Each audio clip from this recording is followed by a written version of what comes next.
In this video, I will be going over the basics of functions, which will be a review, but I want to have a record for everybody to refer to in the future because you will be using functions over and again in this class and in future endeavors involving coding. Functions are an essential part of Python.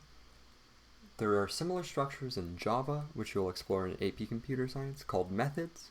I've used the two words interchangeably occasionally during our lessons, but functions are how we refer to them in Python, so I will refer to them primarily as functions here. I also like to refer to them as functions because it helps me think of a function in math.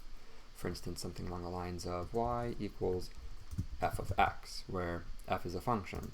And I like this idea because I like to think of computers and a lot of parts of computers as what's called a black box. So some input goes in, something happens, and output comes out. As the programmer, you have to know what happens on the inside, but you also need to be designing the intake of input and the output of the output. So it's very important to have a general idea of this idea from the very beginning. An x goes in to the machine, and a y value is spit out. And so the syntax for functions, you always have to write def, which is short for define. So we're defining a function, and we're just going to call it my function right now. Functions always have parentheses. Many functions require things called parameters, and that's your input. So we could put, for instance, an example right here. Notice that my text editor is changing the color to let me know that that is a thing that I haven't done. I haven't used any other parameters here. And so I don't know what data type that is. I don't have to specify. So any data can be passed, but if all I do is I use this function to print, so for instance, print example, then I think that it's going to force me to treat it as a string. Or if I were to do, for instance, example plus, or input text equals or is, and then the actual text, I'd have to do a few things. First here, I'd have to first put some, there we are, quotes around it.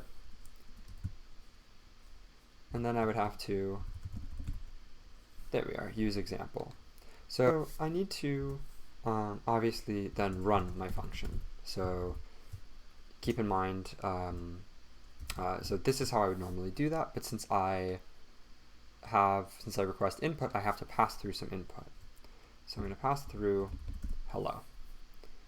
This right here is the definition of the function. This is me actually executing it. So I'm going to save this, and I'm actually going to run the code. If I run this code, it will print out input text is hello, because I am running the only piece of code that I'm actually asking Python to interpret is the code on line 4. Line 4 says to run my function and to pass through an input of hello. So it looks up here at the definition, checks to make sure that there's one input, and then does with that input what it's programmed to do. So the input, the name for the variable name for the input is example, and so I can refer to example however I want to. And that will print hello, or if I enter another piece of code, my function by, then it will work, but use by as the input. So let me go ahead and run this, and you'll see, oh, let me see, I need to do something about that. Boom, there we are. Input text is hello, input text is by. You can see it all the way down there at the bottom. Maybe I can make that a little bit bigger. But that's it. So the function works as expected. It took 0.371 seconds to run, and it's very straightforward. So let's design some more functions, and let's start with some increasingly difficult things for a function to do, and then we'll start making many functions and see how that changes things.